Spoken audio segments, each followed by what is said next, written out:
یہاں پہ ایک خبر بھی آپ کو دے دیتا ہوں، اور یہ میرا خیال تھا کہ ایسی سچویشن بن سکتی ہے جس طرح بیرسٹر عقیل صاحب نے یہ کہا کہ ایک طرف تو پی ٹی آئی کی جانب سے یہ کنٹیمپٹ آف کورٹ کی آئی ہیں درخواستیں. ویسے ایک 3 اپریل کو درخواست دائر ہوئی تھی، شبلی فراز جو ہے اس میں انہوں نے دائر کی تھی، اور وہ ابھی تک فکس نہیں ہوئی اسلام آباد ہائی کورٹ میں. آج دوبارہ علیمہ خان، عمر ایوب اور دیگر لوگوں کی جانب سے دائر ہوئی ہے.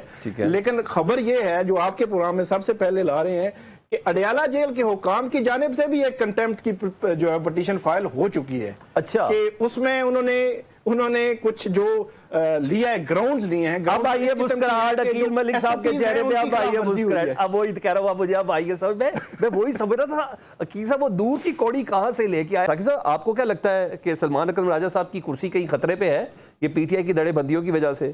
اتنے سنگین الزامات ہیں، فارورڈ بلاک، اور اب تو فیصل واڈا صاحب بہت کھل کے کہہ رہے ہیں. آپ کو کیا لگ رہا ہے گراؤنڈ پہ آپ کیا دیکھ رہے ہیں ذرا، کہ محض قیاس رہی ہیں صرف؟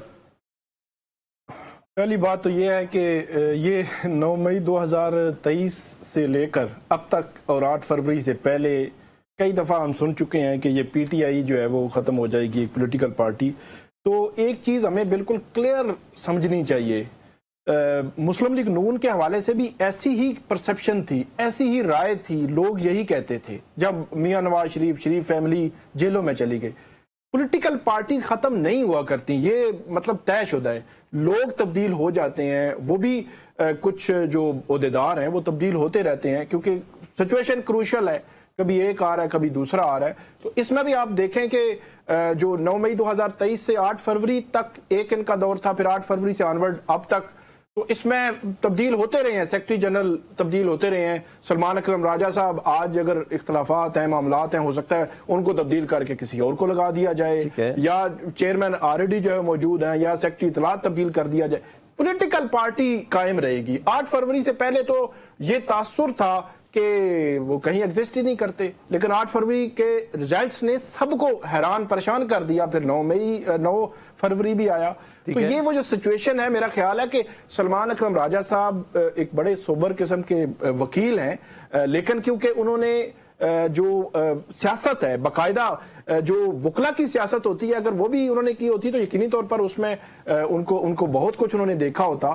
اب بھی وہ اپنے طور پر اچھے طریقے سے چیزوں کو دیکھ رہے ہیں، لیکن اس میں کوئی تبدیلی آتی ہے میرے خیال میں تو آپ کہیں کہ بہت بڑے پیمانے پر کچھ ہو جائے گا. باقی فارورڈ بلاک کوئی کچھ چیز بھی ہو، اب دیکھیں کہ اپریل 2022 عدم اعتماد آ چکی ہے. کچھ لوگ چلے گئے، کس میں انہوں نے جا کے ووٹ کیا اپنی حکومت کے خلاف.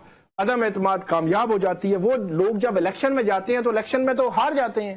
تو یہی پوزیشن ہے، الٹیمیٹلی پارٹی نے قائم رہنا ہے. باقی لوگوں کا آنا جانا، چیزیں فارورڈ بلاک، ہلکے پھلکے موسیقی، یہ تو چلتی ہی رہتی ہے میرے خیال میں. ٹھیک ہے ثاقب، میں نے آج سپریم کورٹ میں نا آج آئینی بینچ کی کچھ گفتگو پر بھی بات کرنی ہے، اسپیشلی یہ فوجی عدالتوں کے حوالے سے، سویلینز کے ٹرائلز پر. مگر میں اس سے پہلے بیرسٹر عمیر نیازی صاحب آپ سے ذرا یہ بات کرنا چاہ رہا ہوں. سر کہیں نہ کہیں پی ٹی آئی تذبذب کا شکار ہے، سر تھوڑی سی اس میں کلیئرٹی آپ کی موجودگی میں اگر مل جائے تو سمجھ آ جائے. خان صاحب کہتے ہیں میں نے کسی کو مذاکرات کا ٹاسک نہیں دیا ہوا، اور ساتھ ہی کہتے ہیں ملک و قوم کے لیے مذاکرات بھی کرنا چاہتے ہیں. اعظم سواتی کوششوں میں لگے ہوئے ہیں. پالیسی کیا ہے ویسے اسٹیبلشمنٹ کو انگیج کرنے کے حوالے سے؟ تھوڑا سا آپ کلیئر کریں گے. وہ مجھے پتا ہے آپ کی مجبوری ہے، عمران خان صاحب سے ملاقات ہی نہیں ہو رہی تو کیا بات کی جائے گی، لیکن پھر بھی کچھ سیاسی کمیٹی بھی تو کچھ کر رہی ہے نا، کچھ سوچ رہی ہے، کچھ بات ہو رہی ہوگی. بیرسٹر گور کی جو آخری ملاقات ہوئی ہے، جو کہنے کنوے کیا کلیئرٹی کے ساتھ کنوے کیا کہ مذاکرات کے دروازے کبھی بھی پی ٹی آئی نے بند نہیں کیے، مذاکرات کے لیے اوپن ہے. مگر دیکھیں پرابلم کدھر آ رہا ہے؟ پرابلم ہے کہ مذاکرات کا ماحول ہی نہیں بنتا. مطلب ہم چاہے دروازے اوپن رکھیں، وہ کیا رہا ہے؟ اڈیالہ کے باہر کیا ہو رہا ہے؟ نیشنل اسمبلی کا ماحول اٹھا کے دیکھیں، نیشنل اسمبلی سے ایم این اے اغوا ہو جاتے ہیں، اس کے بعد میں انکوائری ہوتی ہے، انکوائری رپورٹ آتی ہے، اسپیکر صاحب کو پتہ ہی نہیں چلتا کہ بندوں کو اٹھایا کس نے. یہ مطلب بہت بڑا معاملہ ہے. پھر دیکھیں جنید اکبر ایک تقریر کرتے ہیں فلور آف دا ہاؤس پہ، تو تقریر نیشنل اسمبلی سے چوری ہو جاتی ہے. ٹرانسکرپٹ تو تھوڑے دور کی بات ہے، ویڈیو ریکارڈ ہی پورا اریز کر کے کوئی چلا جاتا ہے. تو اس طرح کا ماحول ہو تو کیا ایسے ماحول میں آپ سمجھتے ہیں کہ مذاکرات ہو سکتے ہیں؟ کیا دوسری طرف جو اینگل ہے، جو نون لیگ کی گورنمنٹ، چاہے ہمارے 100 اختلاف ہوں، ابھی تو یہ انچارج بیٹھے ہوئے ہیں نا، at the helm of affair ہے. مگر کیا یہ امپاورڈ ہیں؟ کیا یہ اپنی مرضی سے کوئی چیز کر سکتے ہیں؟ دیکھیں ہر چیز میں جو ہے نا انہیں کسی اور طرف اپروول کے لیے دیکھنا پڑتا ہے. یہ تو اب اس وقت اپنے اتحادیوں کو راضی رکھنے کی پوزیشن میں نہیں ہے. پانی کے مسئلے میں دیکھیں